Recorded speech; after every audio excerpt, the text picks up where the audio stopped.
Donc, je répète le thème. Le travail est un mandat divin pour l'homme, la femme et leurs enfants. Est-ce que vous m'entendez bien? J'ai l'impression qu'il y a un écho. Oui. Vous m'entendez bien? Est-ce que vous m'entendez bien? Oui. Ok, d'accord. Donc, sur ce, je vais laisser la parole à notre orateur habituel que nous connaissons, qui n'est plus à présenter. Et donc, nous allons commencer maintenant. Nous en aurons pour 1h30. Je vous souhaite une très bonne écoute. Et encore une fois de plus, que Dieu vous bénisse. Et à très bientôt. Merci à Joseph. Bonsoir à tous. Bonne fête à tous. On aurait dû peut-être vous laisser vous reposer parce que après la fête, mais on s'est dit que c'est bon. On se retrouve pour réfléchir sur ce sujet merveilleux, à savoir le travail, un mandat divin pour l'homme, la femme et leurs enfants. Et l'année 2020 est vraiment très spéciale avec tout ce que nous sommes en train de vivre. Vous voyez comment la Pâque a été vécue dans le confinement, comment on est en train de se préparer pour la Pentecôte dans le confinement, la fête du travail, la journée du travail vient nous trouver dans le confinement. Tout ça, c'est intéressant. Il y a quelque chose de spécial qui est en train de se passer. Et je crois que nous devons comprendre que nous faisons partie aussi des privilégiés de Dieu. Votre micro est un peu faible. Hein? Ah, mon micro est faible. Voilà, soit vous approchez un peu, voilà, ok. Allez. Voilà. Donc, vraiment, je disais bonne fête à tous. Bonne fête à tous. Notre désir est que la paix, la joie soient chez vous, l'harmonie. C'est pour cela que nous sommes là avec ces soirées, en ce temps vraiment difficile, cette de pandémie. C'est quelque chose de très, très spécial. Ceux qui ont vu les grandes guerres, les grandes pandémies dont nous avons parlé, disent que jamais le monde n'a été ralenti de manière générale comme ce que nous sommes en train de vivre. C'est vrai, il y a eu la Deuxième Guerre mondiale, la Première, mais ces choses-là se sont déroulées dans des lieux bien précis. Ce n'est pas sur toute la Terre. Alors qu'aujourd'hui, disons que c'est tous les continents qui sont concernés. Et nous sommes en train de voir comment les humains sont en train de voir, après ce confinement, le monde va être organisé. Donc, nous profitons de cette occasion pour parler du travail comme un mandat divin pour l'homme, la femme et leurs enfants. Dans les premières soirées que nous avons vues, on a beaucoup parlé de ces choses. Ça fait passer un petit résumé d'une partie. Nous sommes partis du fait que Dieu a créé toutes choses. Quand nous disons que Dieu est le créateur de toutes choses, ça veut dire que c'est Dieu qui a fait toutes choses. Ça veut dire que c'est Dieu qui a fait un travail. Le Dieu d'Israël, le Dieu que Jésus-Christ nous a révélé, est un Dieu qui travaille. Dans Jean 5, le verset 17 et suivant, Jésus dit, « Jusqu'à présent, mon Père travaille, moi aussi. » Une manière de dire que Dieu n'a pas fini de faire le travail et puis, après avoir fait une fois, c'est fini. Non. Il continue de travailler. Dieu continue de travailler. Et Jésus dit que lui aussi continue de travailler. Une manière de dire que nous aussi, nous devons continuer de travailler. Donc, le travail est un mandat divin pour l'homme, la femme et les enfants. Nous ramène encore dans Genèse 1 et 2, où nous voyons un Dieu créateur qui fait toutes choses. On nous dit qu'en 5 jours, Dieu a fait des choses et le 6e jour, il a dit qu'il allait faire l'homme à son image, à sa ressemblance. C'est ce qu'il a fait. Et il a dit que l'homme aussi allait dominer sur toutes choses. Donc, ce grand travailleur qui a fait tant de choses dans les cieux, sur la terre, sous la terre, dans les eaux, il fait quelqu'un à son image qui est appelé à travailler. Nous avons pensé que c'était vraiment nécessaire à l'Église d'aujourd'hui, puisque ce que nous sommes en train de voir aussi, c'est l'Église de Jésus-Christ après le confinement. Et il est vraiment important que nous comprenions que individuellement, hommes et femmes ont été créés par Dieu dans le but de réaliser des choses que Dieu a prévues d'avance. Genèse 1 nous le dit clairement. Dieu dit c'est pour dominer sur toutes choses, ce qu'ils vont être et ce qu'ils vont faire. Et c'est intéressant de voir Dieu en activité. On nous dit que même après avoir créé l'homme, il l'a envoyé dans un jardin qu'il a aménagé spécialement pour que ce soit la résidence de l'homme et que de là, l'homme fasse des activités. Et c'est formidable de voir cette image où Dieu regarde l'homme à qui il a dit de donner des noms aux animaux. L'homme va faire un travail intellectuel qui est aussi un travail physique. Si on nous donne de faire un exercice en disant le nom de 10 animaux successivement, en français même ou dans notre langue maternelle, on va se rendre compte que c'est pas facile. C'est pas facile. Les mâles et les femelles, il les a nommés. Vous connaissez très bien l'histoire, c'est un rappel. Mais Dieu a dit que ce n'est pas l'homme seul qui allait faire le travail sur lequel il a créé. Ce n'est pas bon que l'homme soit seul, il va lui faire une aide semblable. C'est ce que Dieu a fait en envoyant la femme vers l'homme. On a parlé de cette merveilleuse rencontre amoureuse que Dieu même a créée pour la première. Ce que nous voulons qu'on retienne ici, c'est que Dieu a créé l'homme pour travailler. Il n'y avait pas de temple. Il n'y avait pas de lieu de culte. Tout ce que l'homme pouvait faire pour rendre le cœur de Dieu joyeux, content, et lui-même pour être heureux, c'était le travail. C'est pourquoi chez les Juifs, le même mot qui veut dire travail, c'est le même mot aussi qui veut dire adoration, rendre culte. Et ce mot se dit avoda, A-V-O-D-A. Avoda, c'est le travail. Avoda, c'est aussi le culte. Une manière de dire que pour que notre culte soit agréable à Dieu, il nous faut travailler. Vous notez 2 Thessaloniciens, s'il vous plaît, 2 Thessaloniciens 3, 10 à 11, où Paul disait que parmi les chrétiens, il y en avait qui s'occupaient de futilité et qui ne faisaient pas d'activité. Il dit que celui qui ne veut pas travailler, qui ne mange pas non plus. Genèse 1 et 2 nous présentent un monde avec tellement de possibilités d'activité, de profession. Il n'y avait pas de crise d'emploi. Et dans Genèse 2, 24, Dieu fait savoir à l'homme et à la femme que ce sont pas les deux seulement qui vont dominer sur toute la terre, mais ils auront des fils et des filles qui vont devenir hommes et femmes, qui vont partir à leur tour, s'installer pour continuer dans ce projet divin. Donc Dieu a mandaté l'homme, la femme et leurs enfants pour transformer ce milieu, pour travailler avec leur esprit, leur âme et leur corps. Qui nous a mis sur la terre, c'est Dieu. Pour faire quoi? Pour travailler. C'est pourquoi nous disons que le travail est un mandat divin pour l'homme, la femme et leurs enfants. Et la fois passée, on l'a dit, si l'histoire s'arrêtait là, vous voyez, les éléments que nous sommes en train d'utiliser aujourd'hui seraient peut-être plus parfaits que ça. Regardez, malgré ce qui s'est passé dans Genèse 3 avec la chute, regardez les inventions que les hommes font. Et aujourd'hui, nous bénéficions de ces choses. Il y a des gens qui sont en Amérique, des gens qui sont en Ouganda, des gens qui sont au Canada, en Tunisie.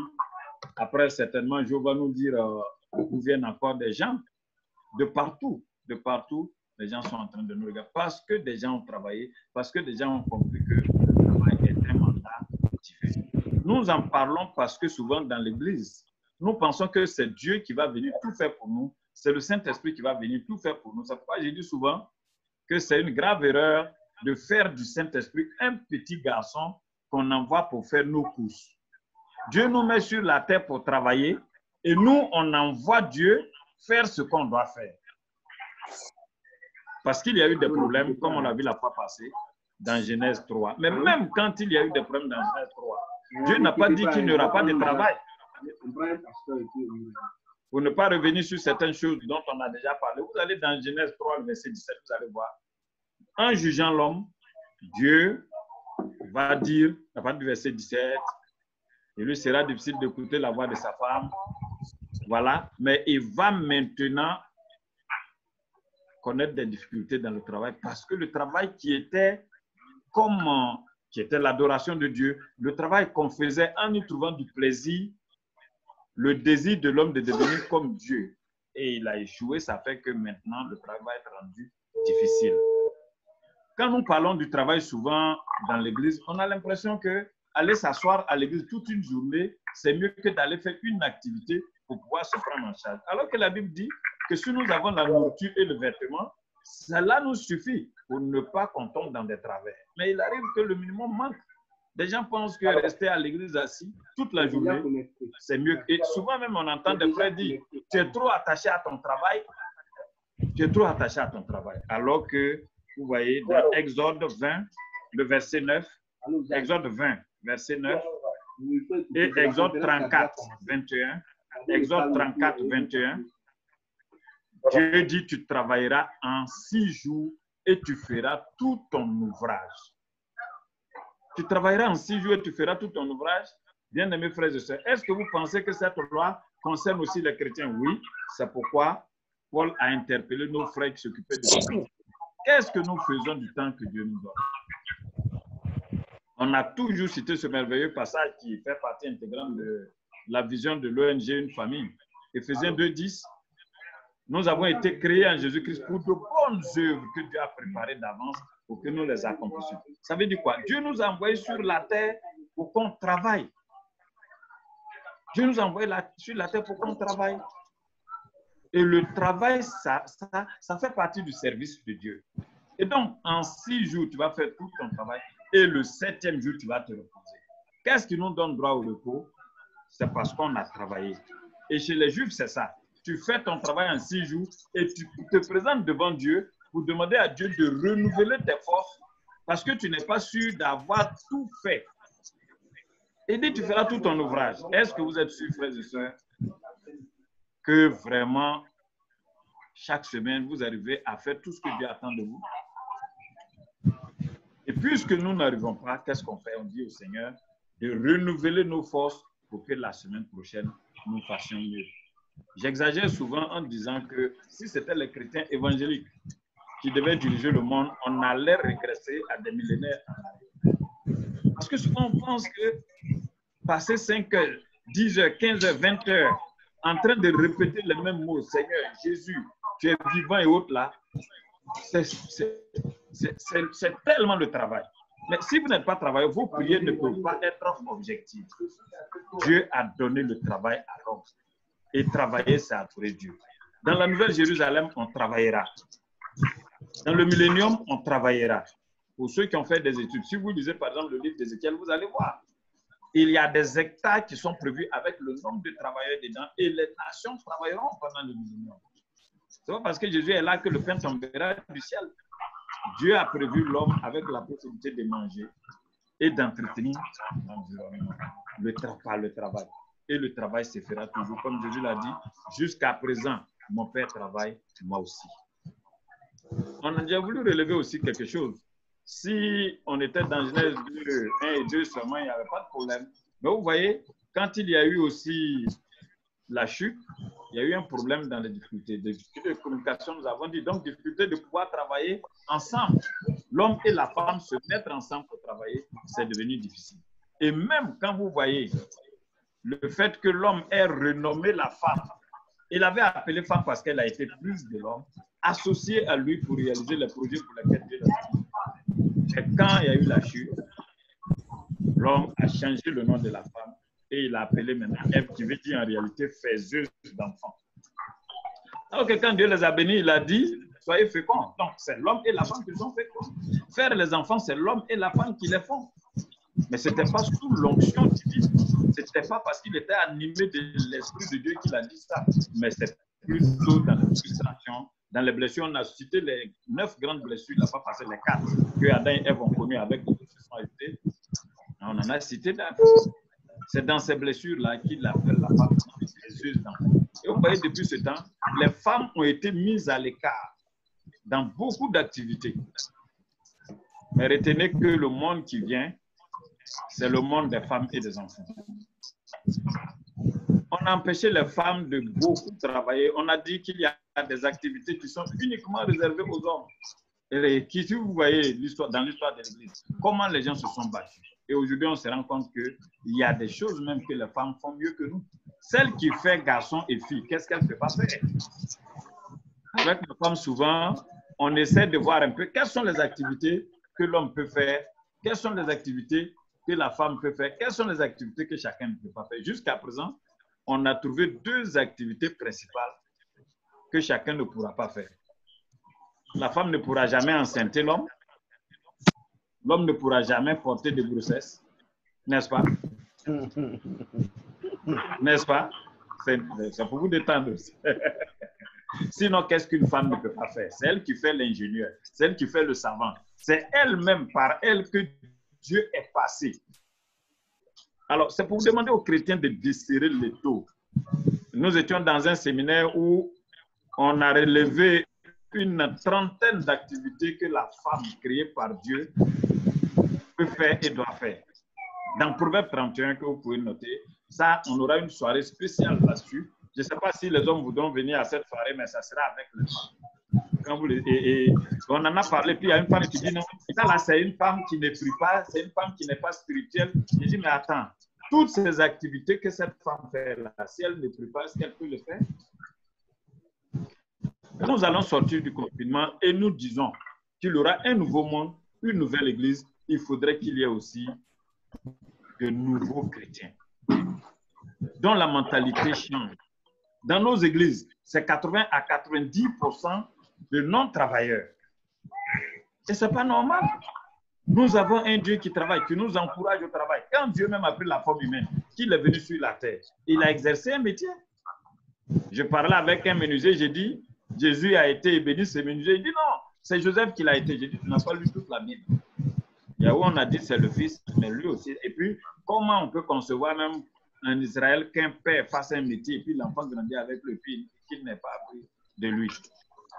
Vous voyez, nous avons voulu cette soirée qui est formidable parce qu'on nous parle de la journée du travail. Il y a des gens qui se plaignaient de leur travail. C'est fatigant, c'est cela. Mais aujourd'hui, les gens craignent de perdre leur travail. Les gens craignent de ne pas pouvoir trouver du travail dans le monde qui vient. Parce qu'on vous l'a dit, il y aura de nouveaux métiers. Il y aura de nouveaux métiers. Et nous avons nos portables aujourd'hui qui peuvent nous renseigner. Mettez seulement dans Google quels sont les nouveaux métiers qu'il y aura quand on sortira du confinement. Mais vous allez trouver plein de choses. Si vous avez déjà une formation, ce n'est pas mauvais. Mais continuez de vous former, ajoutez ça. Comme on le dit, ayez beaucoup de cordes à votre arc. Ne vous arrêtez pas à une seule formation. C'est pourquoi on vous a donné le site d'Exkileos. Il y a d'autres qu'on vous donnera. Même sur Zoom, Zoom sur lequel nous sommes là, il y a possibilité de faire un master et pour être un spécialiste de la Deuxième Guerre mondiale. Sur Zoom. Et à moindre coût. Et c'est reconnu par plus de 10 000 universités. Mais il faut que nos esprits s'ouvrent. On est dans un triangle. Les chrétiens sont dans un triangle qui est fatigant. La maison, le travail, l'église. La maison, le travail, l'église. On ne fait rien pour avancer. On ne fait rien pour augmenter ce qu'on a. Le chrétien fait semblant de ne pas aimer l'argent alors qu'il aime plus l'argent pour tout le monde. Oh, Dieu dit qu'on doit manger à la suite de nous.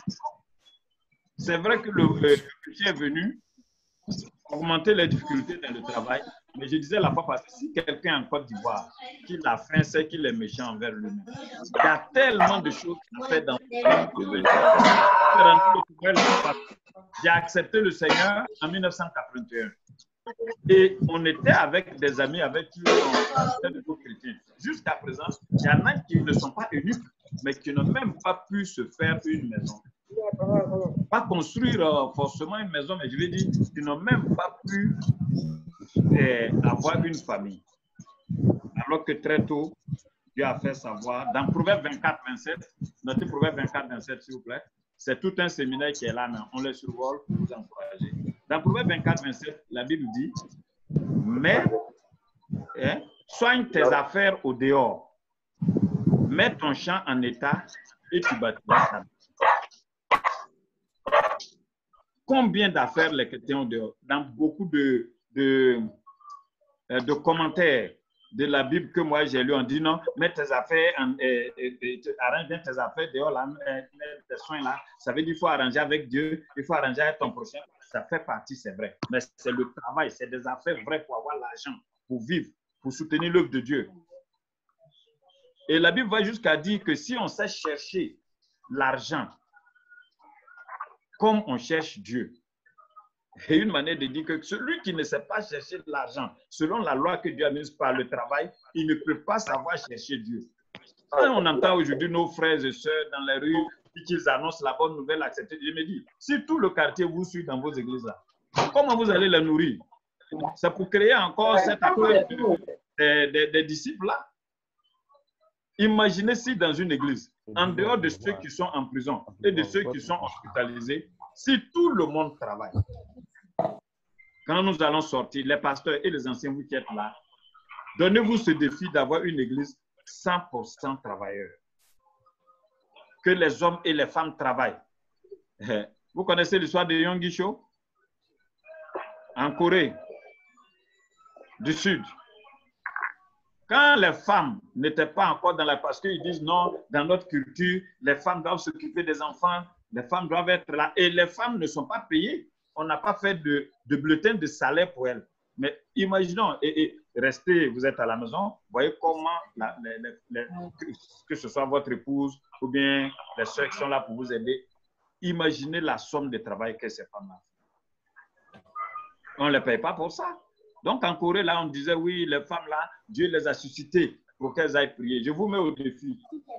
Jusqu'au prochain programme, montrez-moi un verset où Dieu dit qu'il a créé la femme uniquement pour prier. Prier même, ça ne veut dire pas. C'est parler à Dieu. De quoi? Des projets pour lesquels il nous a mis sur la terre ici pour voir comment on les réalise. Donc, chez Yonggi Cho, les femmes allaient dans la brousse. Elles allaient dans les montagnes pour prier. L'église reposait sur ça. Ça priait, ça priait. Mais quand maintenant en Corée du Sud, il y a eu possibilité pour des femmes très intelligentes de travailler, le système s'est écoulé jusqu'à ce qu'on arrive même à un stade où aujourd'hui, Yonggi Cho est exclu de son église. Pour d'autres problèmes. Ayant trait au travail aussi. Ce que nous sommes en train de dire en ce jour de la fête du travail, c'est que frères et sœurs, nous nous posons la question de savoir pourquoi, chacun se pose la question de savoir pourquoi suis-je sur la terre? Et ceux qui sont en couple, pourquoi sommes-nous ensemble? La Bible dit que deux valent mieux qu'un. Ils retirent un bon salaire de leur travail. Deux valent mieux qu'un, ils retirent un bon salaire de leur travail. Monsieur, madame, Dieu ne voit pas deux activités, ni l'activité. Tout ce que vous faites, Dieu voit ça comme un seul travail. Le travail de monsieur, le travail de madame, c'est un seul travail. Le travail de l'eunuque, c'est adoration de Dieu. Le travail de celui qui est seul, qui se prépare pour se marier demain parce qu'il n'est pas eunuque. Mais alors, la Bible dit, au-delà de ce que les yeux voient, tout est en activité. Tout travail. Tout est fait pour travailler. Mais sur la terre, il se trouve des gens qui pensent qu'ils sont venus sur la terre pour ne rien faire. Et quand ce sont les chrétiens encore, ça devient dangereux. Vous avez un Dieu qui est un Dieu qui travaille, qui a fait les cieux et la terre avec tout ce qui est dedans. Et Jésus-Christ, la manifestation physique de ce Dieu invisible dit, jusqu'à présent, mon Père travaille, moi aussi. C'est une manière de dire, jusqu'à présent, le Père et moi, nous travaillons. Vous aussi, vous devez travailler. Je me pose souvent la question de savoir ce que les chrétiens sont en train de faire et puis ils disent qu'ils attendent l'enlèvement. Combien de vidéos, moi, je reçois et vous peut-être aussi, sur l'enlèvement, j'ai dit, mais qui est prêt à être enlevé? Regardez ce que les Juifs sont en train de faire pour préparer le règne du Messie qui va venir. C'est concret, on voit. Mais qu'est-ce que les chrétiens font concrètement? Tout ce qu'on nous demande, c'est d'ajuster notre vie avec la parole de Dieu, c'est d'aimer Dieu avec toute notre énergie, aimer Dieu avec nous-mêmes, c'est de bâtir, c'est de permettre, de nous encourager à l'activité que l'homme encourage. Mais oh, il arrive même sur des clients. Dieu a fait que ta femme est venue sur la terre. En réalité, toi, tu l'empêches de le faire et tu attends enlèvement. Enlèvement pour aller où? Ah, mais il ne faut pas qu'on se trompe. Dieu l'a créé pour t'aider dans toutes les activités qu'il t'a données. Et Dieu vous met ensemble. Vous formez une même équipe. Ça veut dire quoi? Et on dit deux valent mieux qu'un. Il retire un bon salaire. Quand les choses sont devenues compliquées, si un tombe, l'autre va lever. Et Dieu pense aussi à ceux qui sont seuls. Ceux qui sont eunuques, Jésus en parle dans Matthieu 19. Ils sont venus sur la terre à cause de ce que le péché est entré dans l'humanité. Ils ne peuvent plus se marier. Mais il y a des activités qu'ils sont appelés à faire. Vous connaissez l'histoire de l'eunuque éthiopien. Il était en train de lire Ésaïe 53, il avait besoin d'explications. Et il était économe aussi. Donc, qu'on soit seul, qu'on soit en couple, il y a cette question qui a toujours été vraiment dans le cœur de ceux qui réfléchissent. Qu'est-ce que nous faisons ici? Qu'est-ce que je suis venu faire sur la terre? Surtout que la pensée de l'éternité est dans mon cœur. Quand on dit que nous allons rendre compte à Dieu, ça veut dire quoi? Ça veut dire que Dieu va prendre notre feuille de route. Voilà. Ce que Abotu est venu faire sur la terre, ce que Ngeti est venu faire sur la terre, ce que Joseph est venu faire sur la terre, ce que Yuan est venu faire sur la terre, ce que Nadine est venu faire sur la terre, ce que Blo. Est-ce que Blo l'a fait? Or, il est dit que tu dois le faire en 6 jours et puis le 7e jour, tu vas te reposer. Quand souvent on entend des gens dire on est en train de tuer le temps. Je crois l'avoir déjà dit ici. Demandez au temps combien de personnes il a vu passer. Ce n'est pas nous qui allons tuer le temps, c'est le temps qui nous tue. Vous lisez Genèse 5, Adam eut des fils et des filles. Il eut 930 ans et il mourut. Ainsi de suite, ainsi de suite. Est-ce que cette journée du travail, dans ce confinement, peut être une occasion d'un déclic en l'homme, en la femme, en leurs enfants, pour comprendre que le travail est un mandat divin pour eux? Est-ce que nous pouvons accepter de comprendre que Dieu, s'il nous laisse en vie, c'est parce que nous avons encore quelque chose à faire individuellement, en couple, en famille? Si on l'a compris, je crois qu'on n'aura pas passé cette soirée en vain. Je vais laisser la parole à Joseph et puis nous allons échanger. C'est la fête, on a visité des parents nous ont visités, on a fait des choses. On a besoin de réfléchir. Faites du travail. Pourquoi?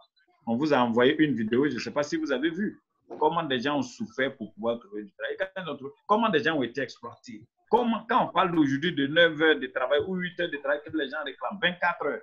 On a besoin de 8 heures pour travailler, 8 heures pour nos familles,